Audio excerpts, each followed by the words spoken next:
I think that most of us watching this video right now will agree that Call of Duty is probably in the worst state it ever has been. Or maybe you're having yourself a great time playing Black Ops 6, which is fine. But for those of you who are enjoying playing Black Ops 6, just let it be known that you are, in fact, objectively being manipulated every time you log on. This is not debatable. This is not up for negotiation. You are being manipulated. You are not having an authentic online multiplayer experience. So multiplayer and Warzone is down as bad as it ever has been. And for those of you who are still clueless to how the manipulation works, it's very simple. And in fact, this video is going to actually expose the manipulating matchmaking system even more so than it has already been exposed. And it is even actually worse than any of us have ever suspected. And this was found inadvertently by accident. And it is something that really needs to be talked about and exposed, because the matchmaking system and Call of Duty in general is not even a skill-based matchmaking system. It is in fact worse than that. It is the worst, and it's just, I don't know what else to say. I'm trying to think of adjectives and pronouns and nouns and not to assume genders out here in ways to describe, but long story short, it is absolutely fucking crazy how mad, how sad, how bad, how unglad, how not rad, how crazy the matchmaking. That was awesome rapping there, dude. I'm gonna be white, but I'm black definitely from the waist down.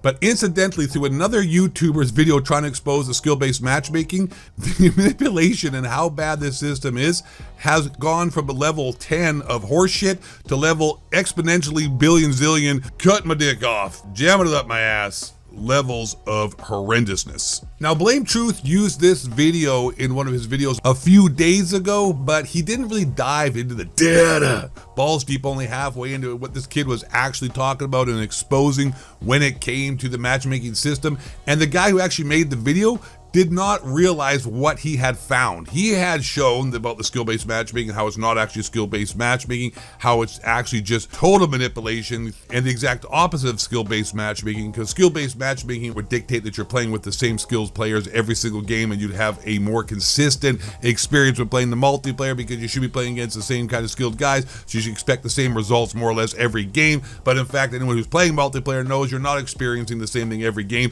For the most part, you're getting your ass kicked, and then out of nowhere, you play like as if you're Jesus reincarnated as an orange-head ginger dork guy with a pedo mustache named Scump, dropping a huge game. And then right back at it, you're getting rammed up the butt with the PlayStation 5 controller, once again by some dude with TTV that's named with dark matter camo and $50,000 worth of skins because the kid's a degenerate loser.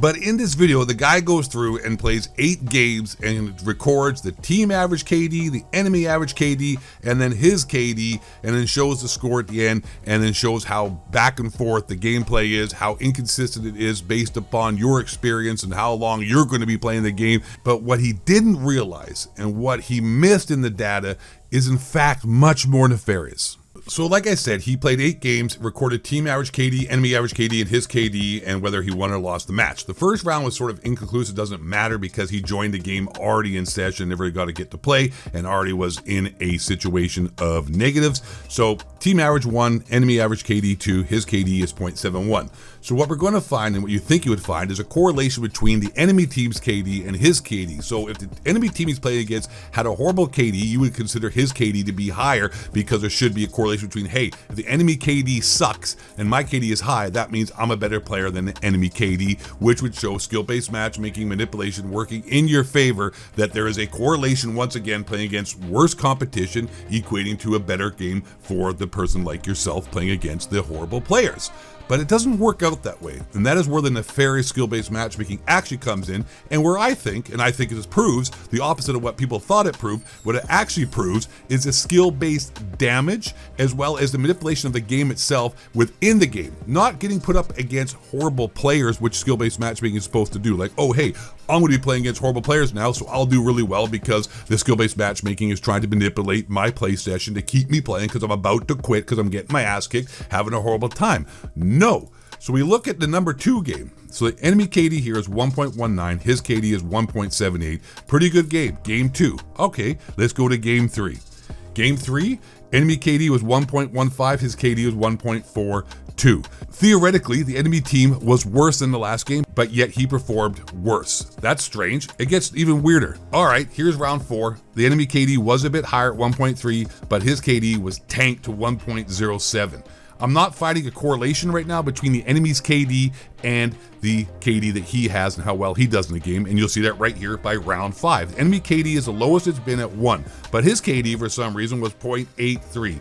He played against the worst team so far and had the worst KD, worst game thus far.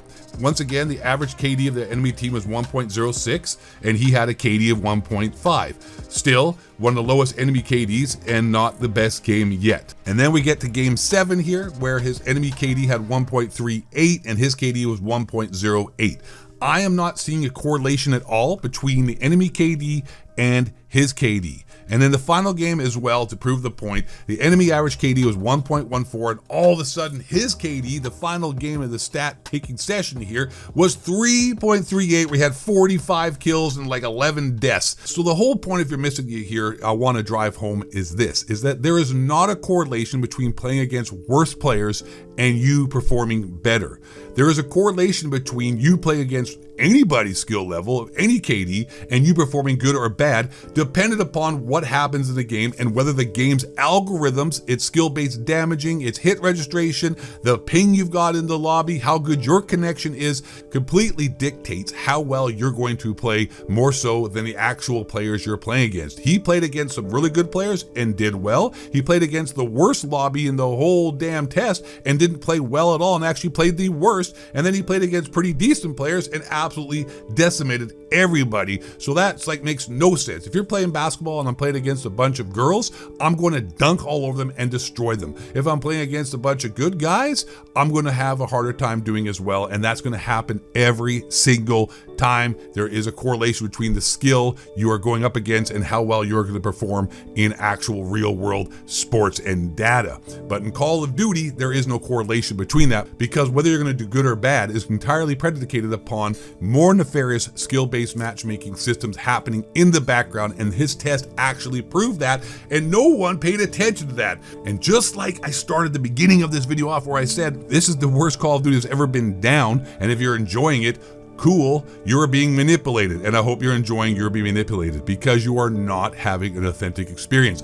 When you do well, it's because the game wants you to do well. That test that kid ran proves it. And when you do poorly, it's not your fault either. It's when the game wants you to do poorly and allow the other people to do well, because that's what's going on. It's a seesaw back and forth. It's your turn to do well, my turn to do well. It's not actually like based upon skill and whether you're actually good at the game and if you do good or bad. It's based upon what the algorithms, the skill-based hit detection, the matchmaking system as well, how the bullet registration hits, your spawns, everything that happens in the multiplayer experience in Call of Duty is 100% manufactured and controlled by algorithms in the background running simultaneously while you're playing the game. I have even noticed this with kill streaks when I was 2-boxing. When I was running a chopper gunner, for some reasons, my gun, the bullets flying out the chopper gunner didn't do any damage. I couldn't hit anybody. Like the reticle's on the person, and for some reason, it's going right through them like as if they're freaking transparent. And then other times, for whatever reason, the bullets in my chopper gunner when I'm laying down people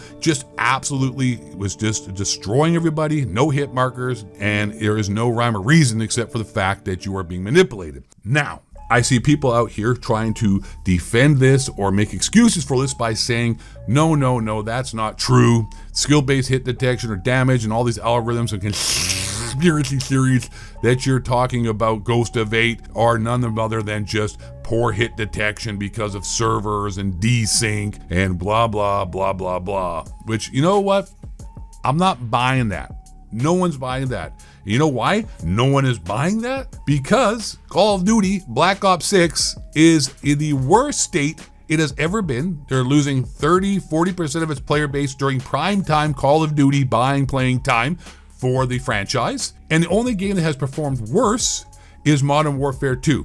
And that's because the expectations were so high for that game and the reality was just a pile of shit. So that's why everybody quit. And Black Ops 6, the expectations weren't as high as Modern Warfare 2. People coming out of Modern Warfare 2019 were at the highest level of Call of Duty hype we've had in a long time, and people were expecting the same for Modern Warfare 2. So that decline was more predicated upon people's expectations not being met. I mean, don't get it wrong, Modern Warfare 2 is a giant piece of crap. I get it. But Black Ops 6 is even worse because the expectations weren't even nearly as high, and people are just quitting because the expectation is not what led them to quit. It's the fact that the game is just a giant piece of horse shit. Now, also, before I go anywhere, I want to finish this off with a little bit of reality and truth. And this ending here is going to be a little bit controversial for some, but for most, I believe you would all agree with me on this who are adults. And that is this, is that people have been making Call of Duty hate videos like myself, Call of Duty expose videos like myself, and others, which have garnered, I'd say, hundreds of millions of views over the 20 years. And what has that done? What has that changed? What has that had led to in a positive way? Absolutely nothing, because everything that's been done has led to the point we are at now, which is the worst it's ever been. So just by looking at that alone, we have to admit anything and anyone who has done anything to try to expose Call of Duty or draw attention to the negativity about it or change it, for that matter of fact, has absolutely done nothing to actually change the game, to make the game better, to provide a better experience for us. So if we're being honest, all these videos are for naught. They provide entertainment. It feels good to rant. I guess it's cathartic for people to hear other people complain about the same problems they're having. So for that, that's fine. But actually changing the game, changing the franchise, making things better, it has done absolutely jack and shit. But, listen, it gets views, makes you some money, gets you some good interactions. And I guess it's fun for me, at least, making these videos. I like ranting about stuff, and I love ranting about Call of Duty, and I enjoy editing and making the videos. But I just want to be honest about that and just, have no fantasies or delusions that I'm actually changing anything, because I used to think I was, but we're not. The only thing that's going to change this game, the only thing that's going to make these people do anything to actually listen to us, is stop playing it, stop buying it, and hurt them financially, and then they have no choice but to change, because by law, they have to change due to their fiduciary obligations to the stockholders of Activision to make money for them. And then things are obviously not making money, they have to change it to make money, otherwise everyone gets fired and they get sued. So I just want to finish up on that note. I hope maybe after 20 years here, things are going to change because the numbers are falling off a cliff. But I don't think so, because it's happened in Modern Warfare 2 and we are right back where we are now. All right, hope you guys enjoyed this video. I'm the Ghost of 8. Merry Christmas, Happy Hanukkah, Feliz Navidad, Happy Kwanzaa, and last but not least, and really most importantly, stay black. Question Thornton, let the hockey crack rotate, shape shifts, make new dark, make shells, some live, some also family fake, hell's will be Hillix, Force, the Fox, Gay, white man. Bring it down.